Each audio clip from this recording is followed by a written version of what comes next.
출근길 뉴스를 종합해드립니다.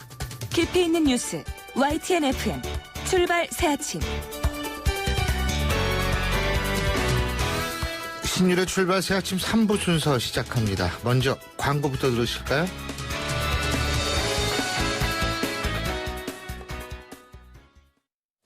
아유, 세 단계 종이 또 걸렸어? 정말 제본 하나 하려다가 미치겠네. 내가 진작 현대오피스로 바꾸라니까. 오늘 다 날 셀 거야. 이제 스트레스 받지 마세요. 사무기기 전문기업 현대오피스가 책임지겠습니다. 사무기기의 올바른 기준. 현대오피스. 자, 따라해보세요. 이카운트 ERP 4만원. 회계관리, 이카운트 ERP 4만원 재고관리, 이카운트 ERP 4만원, 생산관리, 사업 성공 함께해요. 카운트 ERP의 모든 기능을 월 4만원에 드립니다. 이카운트 가입비 부가세 별도. 제조업 에너지 비용 부담되시죠? 걱정 마세요. 전기 먹는 하마 에어 컴프레서만 잡으면 고민 해결. 운용 중인 장비에 간단히 설치해 혁신적 에너지 절감 실현. 에어 컴프레서 펌프 에너지 절감 제어 장치 두텍 VSD 플러스. 혁신을 위한 행동 두텍 이노베이션. 좌우가 같네 좌우가 같아 2588 2588 2588 2588 왜 좌우가 같냐고요? 배우 박소연의 하늘 같은 고객님 단언컨대 한번 눌러주세요. 눌러줘요 2588 2588 응답하라 대리운전 2588 2588. 송곳 같은 말, 허무한 말, 우리가 주목해야 될 말을 전해드립니다. 왁자지껄, 말.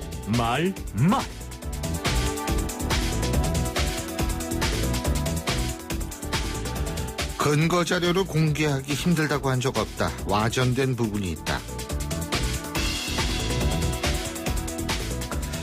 홍영표 통일부 장관이 개성공단 임금이 북핵 개발에 유입 증거 논란이 일자 밝힌 얘기입니다. 그런데요, 지난 12일 기자회견에서 개성공단 임금이 다량 살상 무기에 사용된다는 우려가 있다. 여러 가지 관련 자료를 정부가 가지고 있다. 또 14일 방송 인터뷰에서는 구체적인 자료는 정보 자료인 만큼 국민들에게 공개하기 어렵다. 이런 발언을 이어왔는데요. 장관의 말은 신중해야 합니다. 장관의 말은 개인의 얘기가 아니라 정부의 말로 해석할 수밖에 없기 때문입니다. 그래서 설사 공개할 수 없는 증거가 있다면 처음부터 말을 꺼내지 말았어야 합니다. 물론 공개할 수 없는 증거는 있을 수 있습니다. 증거를 공개했다가 우리의 정보 수집 루트가 공개될 가능성이 높을 수 있기 때문인데요. 어쨌든 그랬다 손 치더라도 이번 홍 장관의 발언은 국민들을 혼란에 빠뜨렸기에 분명 잘못된 겁니다. 여기에 대해서 홍 장관은 분명한 사과와 설명이 있어야 할 겁니다.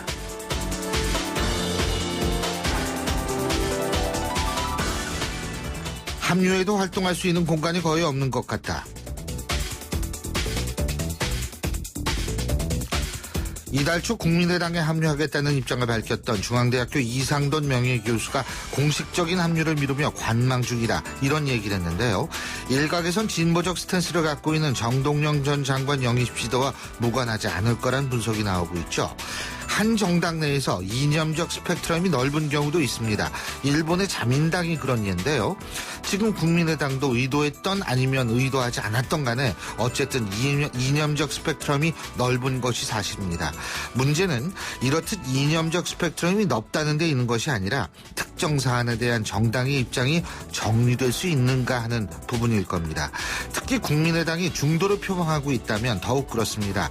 이번 개성공단 폐쇄를 두고 나온 국민의당 입장을 봐도 중도를 주장하는 정당이라고 보기에는 혼란스러운 부분도 있다는 평가도 나오고 있는데요. 어쨌든 정리가 안 되면 이념적 다양성이 혼란으로 보여질 수 있습니다. 그리고요, 정리한다는 게 결국은 리더십과 관련돼 있는 문제인데 지금 안철수 대표의 리더십의 첫 번째 관문, 바로 이런 정리가 아닐까 싶습니다. 지금까지 왁자지껄 말이었습니다.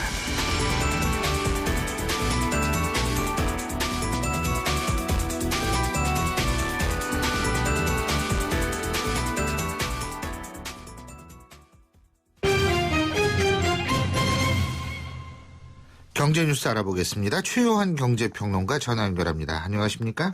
예, 안녕하십니까. 최 의원입니다. 예, 글로벌 위험 기피 분위기에서 올 들어서 증시 지수 이 약세를 면치 못하고 있는데 예. 그런데 여기에 틈을 타고서 지금 금펀드 수익률이 화려하게 부활하고 있다고 그러네요. 예, 그렇습니다. 지난 14일 기준으로 국내 판매된 각 테마별 그 펀드 중에요.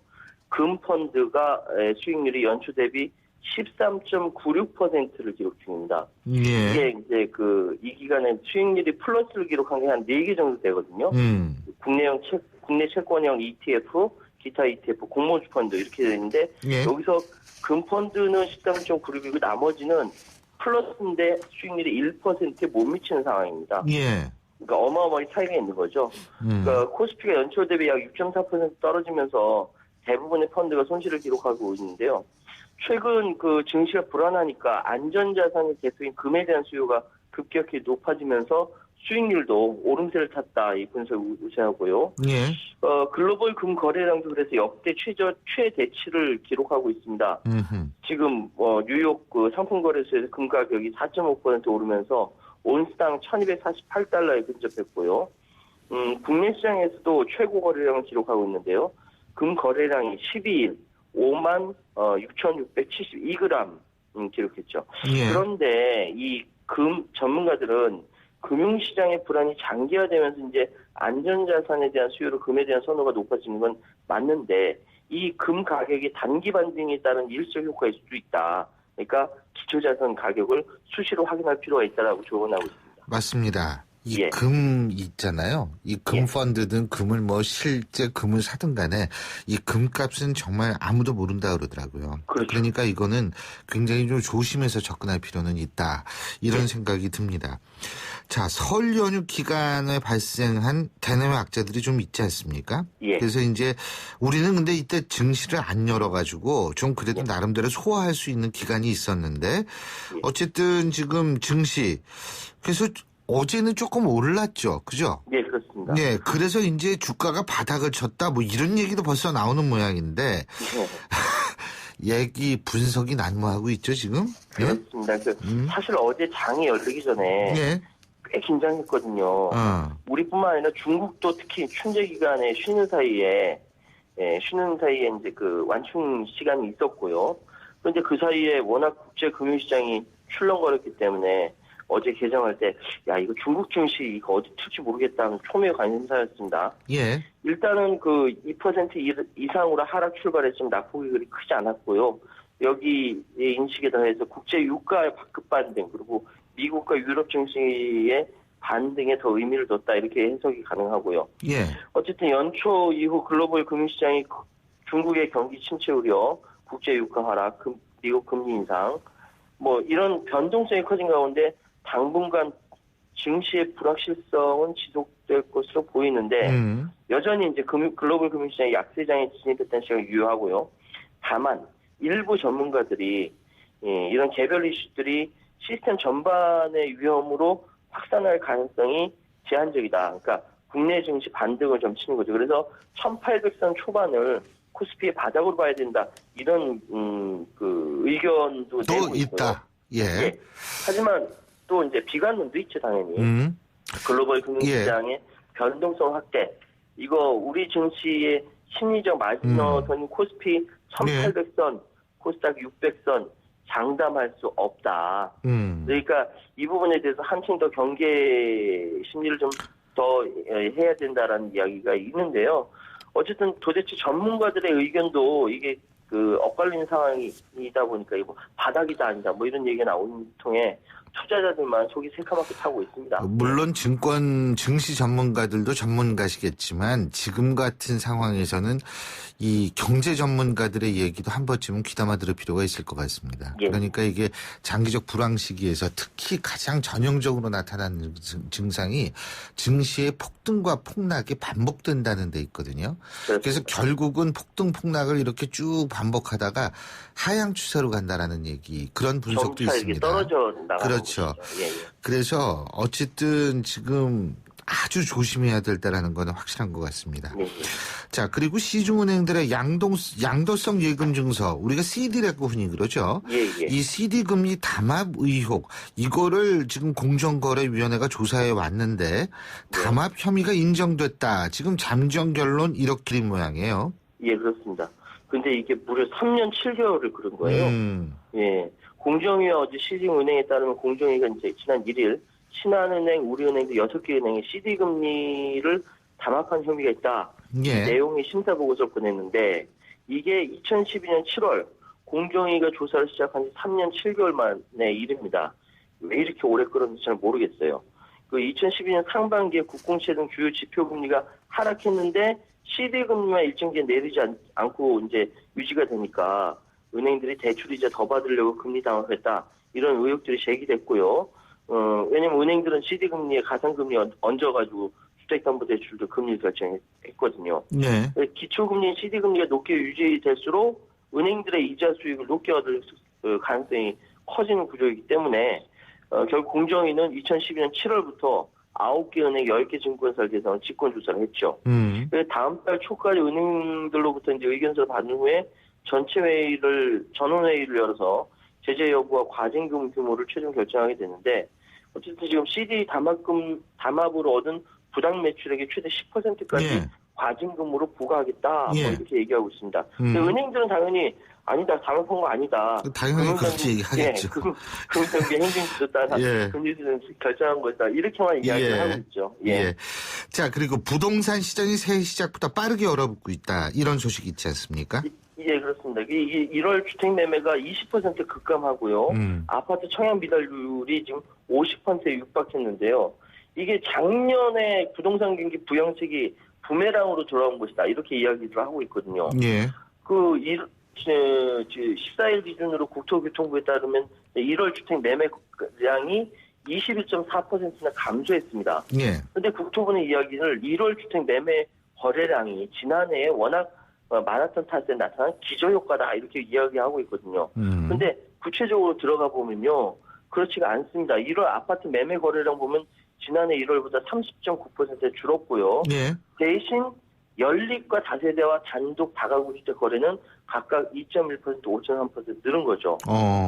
이게 전세 가격이 갈수록 높아진 상황에서 매매 거래에 대한 기대감이 낮다 보니까 실수요자들의 선택이 전세 가격 수준에 구입 가능한 연립 다세대 다가구로 간다 이거군요. 그렇죠. 이렇게 하는데 정부 금융당국은 이제 아직까지는 뭐 문제가 별로 없다, 위기 상황이 아니다 이렇게 보고 있고 정부의 가계부채 종합대책 시행을 놓고 주택시장을 좀 관망하려고 하는 것이다.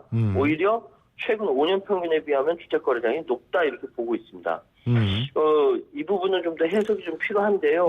하여튼 이번 달, 다음 달까지 이 상황이 계속 연이어된다.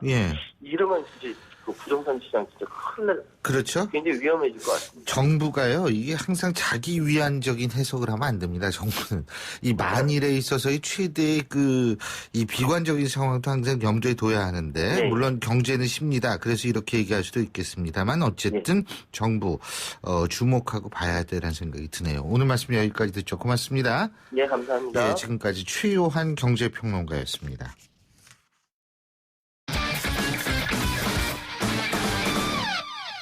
스포츠 소식 알아보겠습니다. 최동호 스포츠 평론가 전화 연결하죠. 안녕하십니까? 예, 안녕하세요. 예, 대한체육회가 결국 통합체육회 발기인 총회에 불참을 했네요. 그죠? 예, 그렇습니다. 이 통합체육회, 이게 이제 엘리트 체육하고 생활체육을 통합하는 그 단체죠? 예.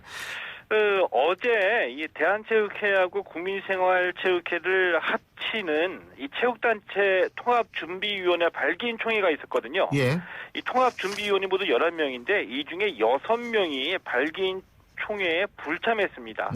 당연히 회장 선임, 정관 통과 이게 다 무산이 됐고요. 이미 국회에서 이 체육단체 통합법이 통과가 됐거든요. 그래서 다음 달 27일까지 단체 통합을 이뤄내야 됩니다. 이 때문에 이 통합준비위원회가 이번 달 안으로 다시 발기인 총회를 열어가지고 이 통합체육회 출범을 위한 절차를 밟아 나갈 계획입니다.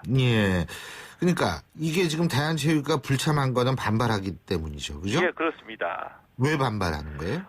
체육회가 이제 겉으로 내세운 이유는 우선 이 통합체육회의 정관이 IOC 헌정에 위배된다는 점을 들고 있거든요. 그러면서 또 이 통합체육회 정관에서 문체부의 간섭이 너무 심하다 이런 점 등을 이유로 내세우고 있습니다. 예.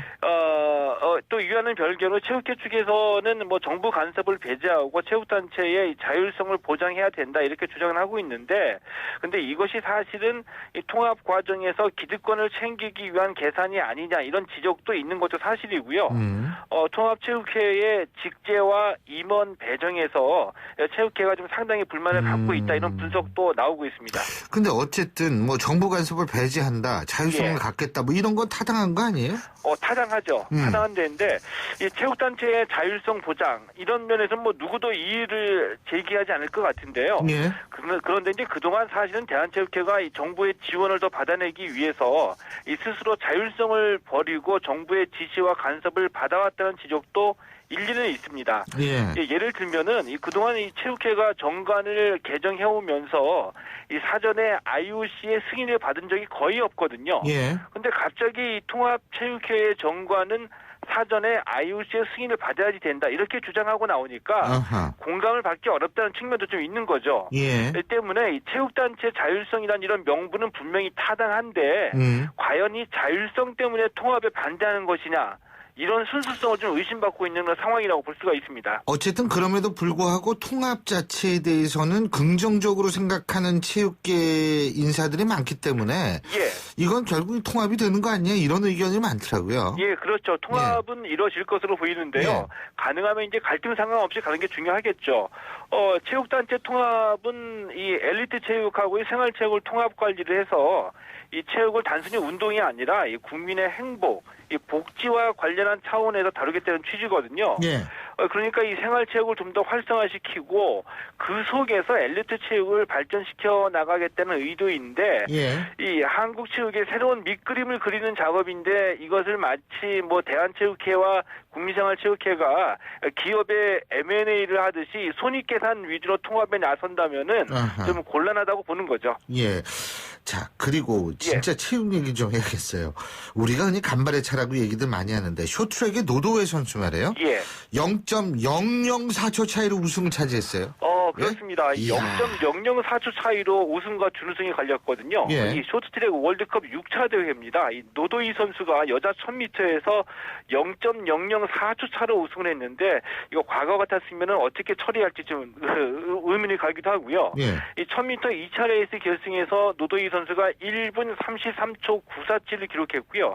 이 캐나다의 발레리 말테 선수가 이보다 0.004초 뒤져서 은메달을 차지했습니다. 예전에는 보통 0.00 단위까지 내려갔는데 요즘에는 0.000 단위까지 계측하고 있습니다. 이거 사실 우리가 이겼으니까 기분 좋지만 이 진 선수도 엄청나게 억울할 거예요. 많이 이게 0.004초라는 게 이게 사실 말이 시간이지.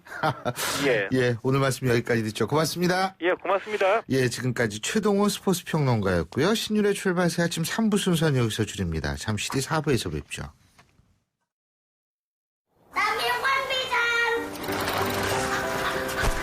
학교를 향해 누아는 패자를 밟는다. 가난이 따라오지 못할 만큼 힘차게.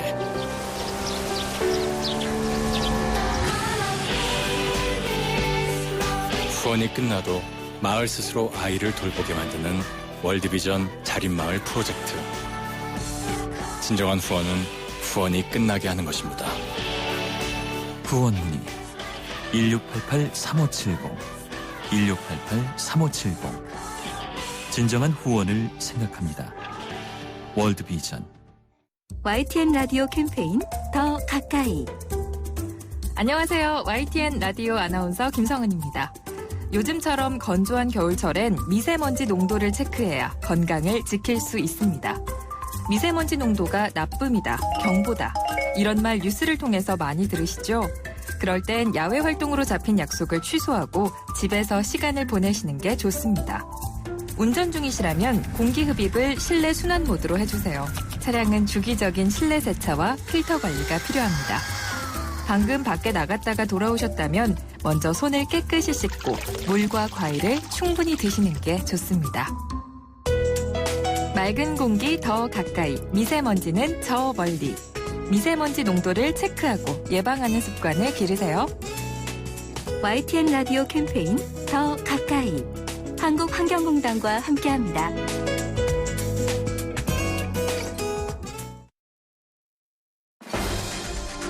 날카로운 분석, 내일을 보는 시선, 신율의 출발 새 아침. 신율의 출발 새 아침 4부 순서 시작합니다. 먼저 광고부터 들으시죠. 어려울 때 네 곁을 지켜주는 내가 있어. 다시 일어나. 힘내라 힘내라 힘내라 대한. 처음 마음 그대로 100% 당신 편에서 NH 농협은행. 지옥의 신에게 아내를 빼앗기는 오르페우스 신화. 하지만 오펜바흐의 오페레타에서는 권태기였던 오르페우스가 일부러 뒤를 돌아보아 아내와 이별하죠. 그 장면에서 나오는 이별의 파티곡이 바로 캉캉입니다. 대한항공 파리 주출해 A380 운항. Korean Air. 에이스 고객 지성. 침대를 말하다. 신혼가구 좋으면 집들이 때 잠깐 뿌듯하겠지. 근데 침대 좋아봐. 아침마다 몸이 뿌듯할걸? 잡았으면 알 텐데. 침대는 가구가 아니다. 침대는 에이스다. 에이스 침대. 예, 8시 31분 18초 지나고 있는데요. 자, 지금의 교통 상황 알아보겠습니다. 김지영 캐스터. 네, 출발새 아침 교통정보입니다. 강변북로 올림픽대로 강서쪽으로 교통량이 조금씩 줄어들었나 싶었는데요. 강변북로 일산 쪽으로는 사고 때문에 다시 밀립니다. 한남대교 지난 지점 2차로에서 승용차와 택시의 추돌 사고가 발생했는데요. 이 뒤쪽으로 동호대교부터 사고 지점까지 속도가 떨어집니다. 같은 방면 올림픽대로는 올림픽대교에서 청담대교, 동호대교에서 한강대교까지 강변북로보다는 조금 더 긴 구간 정체를 보이고요. 반대편 강동쪽으로 가는 길 강변북로는 가양대교에서 동작대교까지, 올림픽대로는 행주대교부터 한강대교까지 각각 시속 30km 안팎으로 이동을 합니다. 또한 올림픽대로 공항 쪽으로는 올림픽대교를 조금 못 간 지점에 추돌 사고가 있다는 현장 제보고, 남부순환로는 수서 방향으로 가는 길 신월 사거리 부근에 있었던 사고 처리 작업 조금 전에 모두 끝이 났습니다. 다만 이후로는 남부순환로 까치고개 부근 일대로는 교통량이 많아서 밀립니다. 출발 새 아침 교통정보였습니다.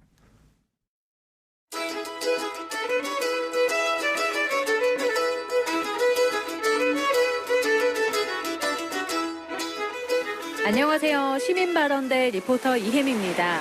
어머니가 큰딸을 살해한 후 암매장한 사건에 대한 시민들 의견 들어봤습니다. 이 사건에 대해서 어떻게 생각하시나요? 그 기사를 접하고 나서요. 부모랑 자녀들과의 관계가 너무나 올 때까지 왔다. 너무 극한 상황으로 해서 너무나 안타깝고요. 다시는 이런 일이 없으면 좋겠습니다. 그 원인 같은 건 아무래도 나라 전체적인 전반적으로 경제가 많이 힘들다 보니까는 거기에서 오는 부모가 자녀들을 책임져야 되는데 책임지지 못하는 그런 게 너무 안타깝죠. 그게 친부모로서 할 짓이 아닌 것 같고요. 근데 요새 너무 사회가 각박하니까 그런 사람도 생기는 것 같고, 좀 사회적으로 보호할 수 있는 시스템이 좀 더 마련돼야 되지 않나, 그런 생각이에요. 학교 측에서 좀 더 할 수 있는 권한 같은 거를 주어준다던가 그런 게 좀 필요하다 생각해요. 요새는 그런 거 못한다고 들었거든요. 가족 간의 정이라든지 형제, 부모의 이런 게 많이 없어진 것 같아서 많이 삭막하다고 생각하고 있어요. 어렸을 때는 아무래도 가족이 핵가족이 아니라 대가족화 하니까 서로 정 같은 것도 많이 있고 하는데, 요새는 개인주의적으로 바뀐 것 같아가지고 그런 부분이 많이 아쉽죠. 어느 정도 정부의 개입도 좀 필요한 것 같고, 어떤 사회적인 분위기도 바뀌어야 될 것 같고.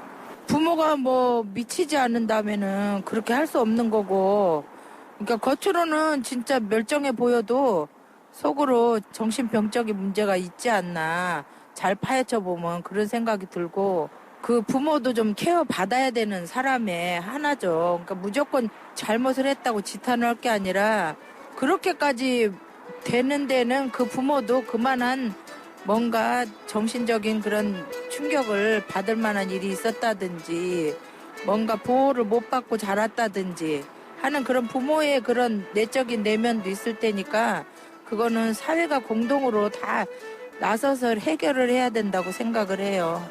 오늘 말씀 고맙습니다. 지금까지 시민발언대 리포터 이혜미였습니다.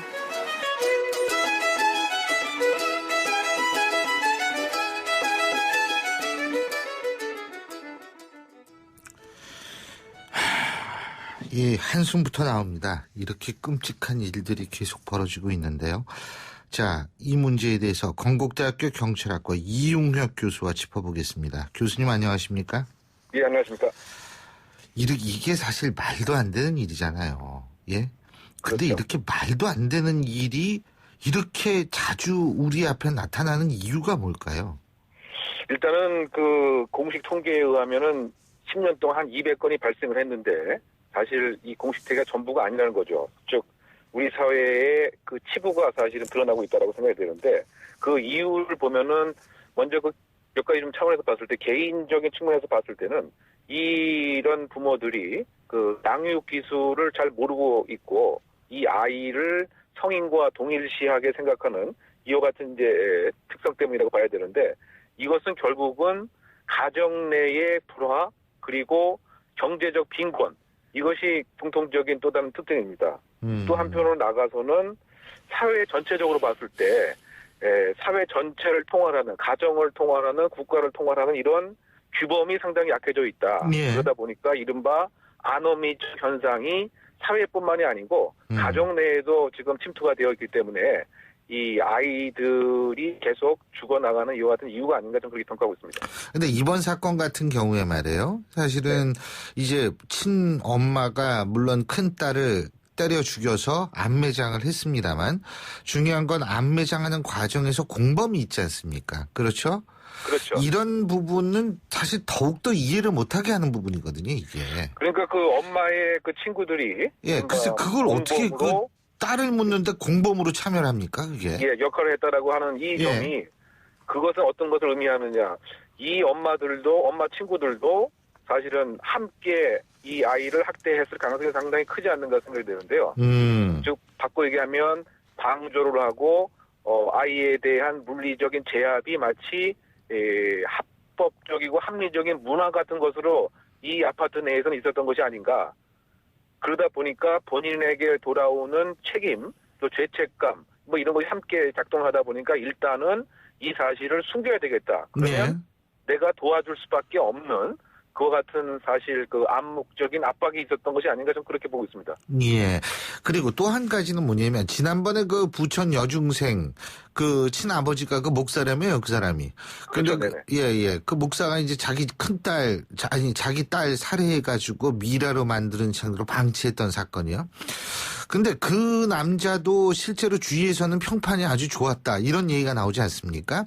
그런데 이번에 이 사건 자기 큰딸 때려 죽여서 암매장한 이 여자도 이 머물렀던 그 공장의 사장이나 이런 주위 사람들은 얼굴도 아주 참하게 생겼고 항상 웃는 얼굴이었다 이렇게 얘기를 하거든요. 이렇게 야누스적인 두 얼굴을 가진 모습 이걸 어떻게 해석해야 됩니까? 그것이 일반적인 범죄자들의 그 특징인데요. 뭐 연쇄살인범도 그렇고 연쇄 성폭행범도 그렇고 이른바 그 두 개의 자아가 있는 것이죠. 바꿔 얘기하면 평상시에 내가 사회생활을 하면서 이루어야 할 일정한 이미지 이것과 나의 사적인 공간에서 예를 들면 통제와 조종과 가학행위를 하는 것이 분리되는 경우가 상당히 많다고 봐야 될 것 같고요. 더군다나 이와 같은 끔찍한 일이 벌어지고 나서는 더 평화로운 모습을 제3자들에게 보여야 혹시 내가 그와 같은 일을 했다라고 하는 것에 대한 발각이 안 되기 위한 이와 같은 노력으로서 더 평화롭고 아무런 일이 없다는 듯한 이와 같은 행동들을 많이 하는 것이죠. 즉 목사의 가정에 있어서도 사실은 제3자 다른 사람들과 교우를 안 하고 또 상당하게 그 평화로운 모습을 보이는 것이 사실은 내가 한 일에 대해서 혹시 알려질까에 대한 두려움 이것으로 의도적인 행위 가능성 상당 부분 함께 투영되었다고 생각됩니다. 예, 그 연쇄살인범 강호순 있지 않습니까? 강호순도 주위에서는 그런 사람인지 전혀 눈치를 못할 정도로 아마 그랬던 걸로 전 기억을 하거든요. 예? 네, 그렇습니다. 네, 네. 사실은 이제 상당히 겉으로 봐서는 여성에게 호감을 줄 수 있는 사람이죠. 그렇죠. 아주 예, 부드럽고. 하지만 이제 내적인 이제 폭력이 끼어져 있었던 것이고요. 또 이 사건, 강호수 사건 이전에 있었던 유영철 연쇄 살인 사건에 있어서도 이 유영철이가 그 편지에 자기의 모습이었던 것이 있었습니다. 그런데 한 모습은 아주 이쁜 옥동자의 모습을 그려놓고 또 다른 옆에다가는 그 충치의 이런 그 괴물 같은 모습이 있지 않습니까? 도깨비 귀신. 이것이 바로 나의 모습이다. 이렇게 본인 역시 자아 정체감을 두 가지의 모습으로 보여준 것이었는데요. 결국은 그 연쇄살인범이라든가 이런 것을 하기 위해서는 유인하는데 상대방의 호감과 또 매력적인 이와 같은 모습이 있어야 사실은 처음에 유인할 수가 있거든요. 하지만은 극단적인 순간에서 상대방을 제압하고 또 완전히 통제하기 위해서는 폭력성이 분명히 있어야 되는 것이죠. 그래서 이와 같은 모습 자체가 아동 학대 치사로 끝나는 부모의 모습에도 함께 내재되어 있다. 왜냐하면 내가 이 아이를 완전히 통제를 해야 되는데 사실은 말을 안 듣기 때문에 이것에 대한 공격적인 모습이 분명히 나타나고 하지만 이것이 알려지는 것에 대해서는 나의 사회적 체면에 대한 손상 또 사회가 바라보는 엄마라고 하는 이미지하고는 또 자기가 봤을 때 많이 다르기 때문에 의도적으로 평화롭고 아주 여성스럽고 이런 모습을 연출할 가능성이 상당히 큰 것이죠. 예. 지금 아직 초등학생, 장기 결석 초등학생에 대한 전수조사가 끝나지는 않았죠. 그죠? 그렇죠. 계속 진행 중에 있습니다. 진행 중에 있는데 지금까지 밝혀진 바로는 지금까지 조사한 중에서 2명의 아이는 아직도 어디에 살아있는지조차도 전혀 흔적을 발견할 수 없다라고 지금 언론에 보도가 되고 있거든요. 자, 그렇다면 이것이 이제 앞으로 중학생들에 대해서도 전수조사를 하겠다. 지금 이렇거든요. 근데 이렇게 전수조사가 진행될수록 이런 끔찍한 범행이 계속 더 발견되어질 가능성이 높아지는 거 아닙니까? 저도 그렇다고 보고 있습니다. 지금 알려진 것이 그 빙산의 일각의 가능성이 상당 부분 있다. 중학생으로 확대되면은 이른바 이미 4, 5년 전에 사망할 가능성도 있고요. 또 고등학생으로 확대되면 더 그럴 가능성이 분명히 있을 뿐만이 아니고 또 더 중요한 것은 취약을 하지 않은 이 학생들 그러니까 그 8세 이하의 아이들 여기에 대해서는 전수조사에 지금 대상에도 안 들어가 있는 것이죠. 사실. 아니 할 수도 없잖아요. 근데 그거 어떻게 하겠어요? 그러니까 그것이 지금 하나의 그 문제점이고 또 다른 문제점은 뭐냐면 학교 밖 아이들 그러니까 이미 다 가출을 해서 학교에 통계에 잡혀져 있지 않은 소위 학교 밖 아이들이 지금 37만 명에 이른다고 하고 있는데 이 아이들 중에서 지금 어떠한 이른바 학대든 아니면 생사 여부가 어떻게 돼 있는 것이든 이것도 사실은 또 다른 이제 문제다. 그래서 결국은 우리가 알고 있지 못하는 그와 같은 범죄의 그 모습들, 그것이 이제 암수 범죄라고 통상 얘기를 합니다. 그러니까 신고되지 않은 범죄, 그러니까 제일 신고되지 않은 범죄가 성범죄라고 해서 만약에 공식 통계에 100건이 생기면 실제로는 1000건이다 이렇게 얘기를 하고 있거든요. 그리고 그나마 공식 통계와 실제 범죄가 유사한 것이 그래도 살인 범죄라고 하는데 그런데 이 아이가 대상으로 된 것은 사적인 공간에서 일어나고 또 작은 육체적인 것이기 때문에 언제든지 유기할 가능성이 있어서 사실 알려져 있지 않은 것이 더 많이 지금 노출될 가능성이 있지 않나 이렇게 예상됩니다. 그렇기 때문에 이게 고등학교까지 지금 중학교까지는 확대하겠다고 그러는데 고등학교까지 이걸 확대를 당연히 해야 되겠고 제가 볼 때는 이건 철저한 수사가 필요한 경우가 많을 것 같다는 생각이 듭니다. 네, 그렇습니다. 결국은 이제 일단은 암덩어리, 고름덩어리를 제거해낸 이후에, 그 다음에 이와 관련된 예방 인프라를 빨리 이식을 시켜서, 결국 그 아이라고 하는 것이 우리 어른들이 건강하게 키워줘야 될 책무가 있는 것인데, 한 가정이 취약하다고 한다면 사회 전체가 아이를 키우는 이와 같은 사회 분위기로 꼭 전환이 필요하지 않나 보입니다. 예, 잘 알겠습니다. 오늘 말씀 잘 들었습니다. 고맙습니다. 네네. 지금까지 건국대학교 경찰학과 이용혁 교수였습니다.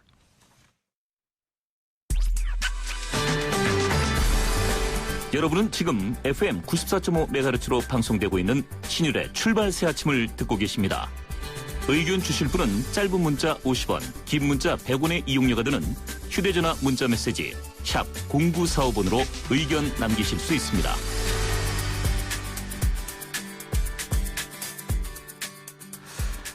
자, 이것이 여론이다 순서죠. 매주 화요일 날 찾아뵙는 순서인데요. 자, 북한의 핵실험, 뒤이은 미사일 발사, 그리고 우리 정부의 개성공단 폐쇄, 그리고 바로 어제 나온 핵무장론까지 정말 북한 관련 이슈가 넘쳐 흐르는 요즘입니다. 과연 이것이 정치는 어떤 영향을 줄지, 그리고 개성공단 폐쇄나 사드 배치, 핵무장론에 대한 국민 여론은 어떤지 살펴보겠습니다. 오피니언 라이브 윤희웅 센터장 스튜디오에 모셨습니다. 어서 오십시오. 예, 안녕하십니까. 자, 먼저 정부의 개성공단 폐쇄에 대한 국민 여론부터 정리해볼까요? 예, 여러 조사가 있는데 중앙일보 조사를 좀 소개해드리겠습니다. 중앙일보 자체 조사연구팀에서 조사를 했고요. 13일, 14일 전국 19세 이상 남녀 1000명을 대상으로 했는데요. 유무선 임의전화 걸기 방식으로 했고 응답률은 25.65%였습니다. 오차 범위는 95% 신뢰 수준에서 플러스 마이너스 3.1%포인트였고요. 자세한 사항은 이제 중앙선거 여론조사 공정심의 홈페이지를 참조하시면 되겠는데요. 이 조사에서 정부의 개성공단 전면 중단 입장에 대해서 지지한다, 그러니까 찬성한다는 여론이 54.8%였고요. 지지하지 않는다, 정부의 입장에 대해서 반대한다는 그 여론이 42.1%로 찬성한다는 응답이 약 12%. 12.7% 차이입니다. 높았고요. 예.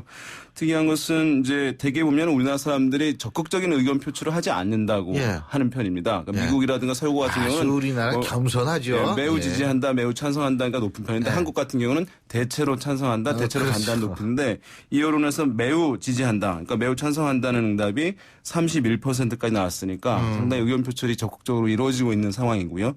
좀 정부의 여러 가지 논란이 있습니다만은 이런 북한의 이제 도발에 대해서 이제 개성공단 폐쇄한 것이 불가피한 측면이 있다고 일정 부분 받아들이고 있는 것으로 보입니다. 지친 거예요. 하도 북한이 그러니까. 근데 개성공단은 영구 폐쇄한다는 데 대해서는 좀 다르죠. 그죠? 예, 맞습니다. 그러니까 방금 제가 불가피성을 받아들인다 정도로 말씀드렸는데 이 같은 조사에서 개성공단을 추후에 재가동할 필요가 있느냐는 질문에 대해서는 또 필요하다는 응답이 56.6%가 나왔어요. 필요하지 않다는 응답은 40.9%였으니까 여기서도 이제 필요하다는 응답이 높았는데요.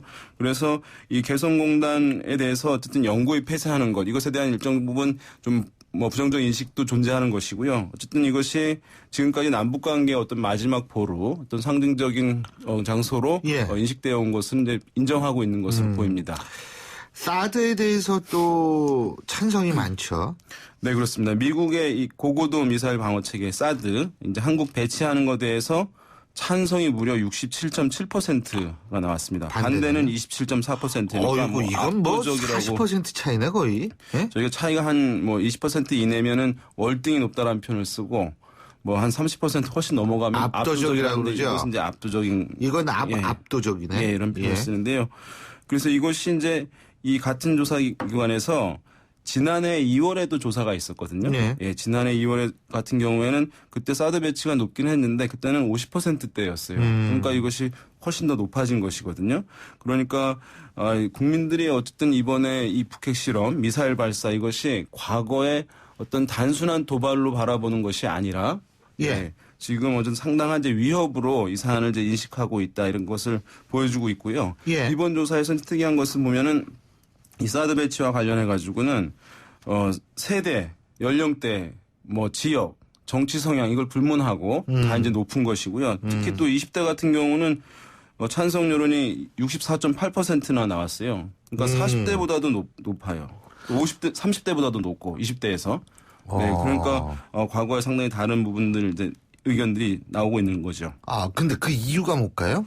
예? 여러 가지 분석들이 있습니다. 그러니까 20대들이 신안보 세대에서 애국심이 높아졌다라고 하는 얘기도 있는데 약간 또 이것도 연구가 필요한 부분이긴 할 텐데 1차적으로는 이 젊은 세대들이 민주화 이후에 태어난 이제 세대들인데 북한의 젊은 지도자가 어쨌든 도발을 이제 굉장히 시대대로 단행하고 어떤 내부에 있어서 나이 든 어쨌든 군부의 어떤 잠재적 경쟁자들 숙청하고 이런 모습들을 보면서 굉장히 비합리적이고 비상식적인 것 자체, 이것에 대한 거부감 자체가 이제 워낙 커졌다는 것을 20대에서 이제 보여주고 있는 것이고, 또 깊은 연구 중에 하나는 20대들이 좀 미래가 암울한 측면이 있는데요. 취업이라든가 어떤 뭐 고용 불안정성 이런 것들이 있는 상황이긴 한데 자기들 어떤 경제적인 불안성, 미래의 암울함 이런 것들이 북한으로부터도 어쨌든 영향을 받고 있는 측면이 있고 그것에 대한 불만적인 시각이 비판적 시각이 북한에 대해서 더 커지고 있다는 연구도 있습니다. 어쨌든 다양한 시각들이 있는데요.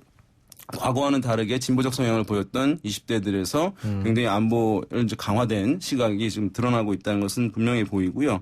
이 사드와 관련해서는 일각에서 이제 중국과 관계가 이제 악화될 우려가 있기 때문에 이제 이것이 좀 신중해야 된다 이런 시각들이 있지 않습니까? 지적들이. 근데 이 같은 조사에서 보면 개성공단 중단으로 중국이 대북 제재에 동참할 것이냐라고 하는 질문이 있었는데 동참하지 않을 것이라고 하는 응답이 62.4%였어요. 중국에 대한 불신도 상당히 그러니까 크다는 안보에 거죠. 있어서 중국에 대한 불신이 존재하니까 사실 그 논리가 잘 먹히지 않는 측면이 있는 거죠. 야, 근데요, 이게 참 이게 지금 머리가 아주 복잡해요. 왜 그러냐면 사실은 그 북한 문제 있죠. 그 많은 분들이 단순하게 이게 종북 친북들은 다 사회주의자들이다 이렇게 생각을 하는데 사실 저는 정치학을 30년 35년 제가 지금 56이니까 그거 어떻게 돼? 36년을 제가 전공을 해보면서 제가 느낀 게 하나 있어요. 북한은 사회주의 정권이 아니에요. 파시스트 정권입니다. 그렇기 때문에 왜냐하면 민족주의적 성향이 무지무지하게 강하잖아요. 우리식 사회주의 뭐 어쩌고저쩌고 떠드는 거. 그래서 이게 북한을 종북 친북주의자들이 뭐 자칭 좌파라고 얘기하지만 저는 그 사람들의 파시스트라고 생각하는데 문제는 뭐냐면 자 북한을 중심으로 어쨌든 우리나라 사회에선 좌우로 갈려요. 진보 보수로 나눕니다. 맞습니다. 파시스트들은 원래 진보가 아님에도 불구하고 어쨌든 그런데 이렇게 북한에서 젊은 세대들이 강경한 입장을 갖는다. 그렇다면 우리나라 기준으로 한다면 이걸 보수화라고 바라봐야 되는지 이게 헷갈리더라고요, 사실은. 맞습니다. 우리나라 이제 말씀하신 대로 이제 진보와 보수와 진보를 나누는 것이 이제 북한에 대한 인식이 이제 가장 뚜렷하다고 여러 가지 뭐 국가가 시장에 대해서 관여하는 건 복지나 세금 문제 이런 것들이 있습니다만은 이제 북한에 대한 인식을 가지고 얘기를 하는 것인데 그러다 보니까 사실은 한국에서 말씀하신 대로 대체로 이제 보수라고 한다면 이제 뭐 민족주의적 경향을 강하게 보여야 되는 것인데 한국에서는 그것이 반대로 돼 있어요. 모든 이념체계 사실은 그들이 가져야 되는 건데 우리는 자칭 좌파들이 갖고 있으니까 그래서 말씀하신 그런 부분도 사실 해석이 상당히 어렵게 하는 부분들 이제 나타나고 있는 것이죠. 그래서 참 어쨌든 근데 젊은 세대들이 확실히 변하고 있다. 그렇다면 선거에서도 젊은 세대들이 반드시 예를 들면은 진보 정당을 투표할 것이다. 이런 증식이 성립 안 될 수도 있는 거 아니에요? 그렇습니다. 그래서 이제 이것은 보수 안보를 강조하는 정당에 대한 선호도가 20대에서도 높아질 수 있는 것인데 다만 이제 아까 말씀드렸습니다만은 이 안보 이슈가 경제 이슈로 전환될 경우에는 사실 이제 그 경제 이슈를 먼저 판단하는 기준으로 작용할 가능성이 있어 보입니다. 20대에서도. 왜냐하면 과거에 이제 2010년 지방선거 때 보면은 이제 천안함 전국이었고 오이사 조치 있었는데 그때 이제 여당이 근데 저는 사실 전쟁이냐 평화냐보다도 당시에 어쨌든 그 오이사 조치 이후에 주가 상당히 불안정해지고 환율 불안정해지면서 경제에 대한 이익이 상당히 높아졌거든요. 그것이 사실 유권자들 마음에 영향을 좀 주었다고 볼 수 있는데 그 안보 이슈가 경제 이슈로 전환되게 될 경우 개인적인 피해, 경제적 피해로 국민들이 인식할 수 있는 것이거든요. 특히 이제 젊은층도 그럴 것이고 그렇게 될 경우에는 그것이 이제 어떤 정부 여당에 대한 냉정한 평가로 이어질 가능성도 배제할 수는 없는 거예요. 1차적으로는 어쨌든 여당에 유리하지만 그런 면에서 봤을 때 이제 20대들이 1차적으로 어쨌든 안보를 중시하는 그런 흐름에 대해서 이전보다는 나아진 거죠. 완전히 또 20대가 경도됐다고 할 수는 없는데 다만 그것이 경제적인 불안정으로 이어질 경우엔 또 20대 판단이 어떻게 될지는 또 지켜봐야 된다 이렇게 말씀드릴 수 있을 것 같습니다.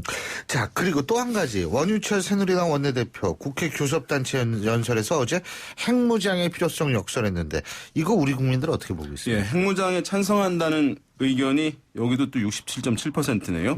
매우 찬성한다는 응답도 33%나 나왔고요. 그러니까 반대한다는 핵무장에 반대한다는 응답은 30.5%였으니까 여기서도 굉장히 또 압도적인 의견들을 지금 보여주고 있는 상황인데 그러니까 여론조사라는 게 자극에 대한 이제 반응이거든요. 그러니까 핵무장에 대해서 북한이 하니까 필요하다는 인식도 있을 텐데 그 자극이라는 것은 설문 문구도 자극입니다만은 그 직전에 일어났던 사건들 또 사실은 이제 자극으로 작용하고 있는 것이기 때문에 사실 북한의 도발 수위가 상당히 높았다, 실질적 위협이다라고 하는 상황에서 이제 핵무장에 대한 이제 우호적 기류가 훨씬 더 이제 강화돼서 나타나는 측면도 있겠고요. 그래서 다만 이제 이것이 어떤 한국의 주요한 이제 이슈로 이제 앞으로 부상될 것이냐 이제 일 텐데 아마 다른 사안들에 비해서는 아마 그렇게 부각되지는 않을 것이라고 보여요. 왜냐하면 뭐 김무성 대표도 개인의 의견이다, 원유철 원내대표의 의견이, 또 박근혜 대통령도 국제사회와의 한반도 비핵화 약속을 깨는 거다, 이 문제는 라고 일전에 또 얘기한 바가 있고, 한민구 국방부 장관도 이것은 이제 현재 정부 입장에서는 고려하고 있지 않다라는 얘기를 얼마 전에 했기 때문에 뭐 사드 배치라든가 뭐 개성공단 폐쇄 이 논란만큼 뭐 부각될 문제는 아니지 않을까라는 생각을 하는데, 어쨌든 어떤 정치인들이 어떤 정치적인 소신이라든가 아니면 여러 가지 또 유불리를 따져가지고 이 문제를 또 쟁점화하는 측면이 있기 때문에 그런 면에서 봤을 땐 또 얘기는 또 되긴 하겠죠. 예. 사실은 저는 사드하고 네. 그리고 우리 핵무장론하고 이런 것들의 공통점이 뭐냐면 중국이라 싫어하는 것들이라는 거예요. 예? 특히 그렇기 때문에 이 중국에 대한 메시지용일 가능성이 굉장히 높다라는 생각은 분명히 갖고 있는데, 그래서 중국이 이러한 메시지를 당연히 캐치하겠죠. 네. 그러니까 이제 앞으로 중국이 진짜 다해북제지 어느 정도 동참하느냐, 이게 과제 아니겠어요, 결국은? 말씀드린 국민 여론에 따라서 그것이 이제 외교에서 어떤 하나의 전략이 되는 측면이 있어서 뭐 잘은 모르겠습니다. 국제 정치학에서는 이걸 투 레벨 게임, 예. 이중 뭐 단위에서 하는 전략이라고 얘기하기도 하더라고요. 뭐 더 알고 네. 싶으신 모양이네. 예. 근데 어쨌든 바로 그런 차원에서 우리가 좀 주목을 해봐야 될 것 같고요. 자, 잠시 후 10시면은 박근혜 대통령의 국회 연설이 있습니다. 그 연설 또 어떤 내용이 있을지 저희가 주목해야 될 것 같습니다. 오늘 말씀 여기까지 듣죠. 고맙습니다. 네, 감사합니다. 예, 지금까지 오피니언 라이브의 윤희웅 센터장이었고요. 자, 신율의 출발 새 아침, 저희가 준비한 순서는 오늘 여기까지입니다. 연일 북한 이슈가 가장 뜨거운 이슈로 부각되는 가운데 잠시 10시에 박근혜 대통령의 대국민 연설이 있습니다. 어떤 내용이 있을지 저희가 내일 여러분과 함께 생각해 보겠습니다. 지금까지 신율이었고요. 전 내일 아침 7시 15분에 다시 오죠. 행복한 하루 보내십시오. 고맙습니다.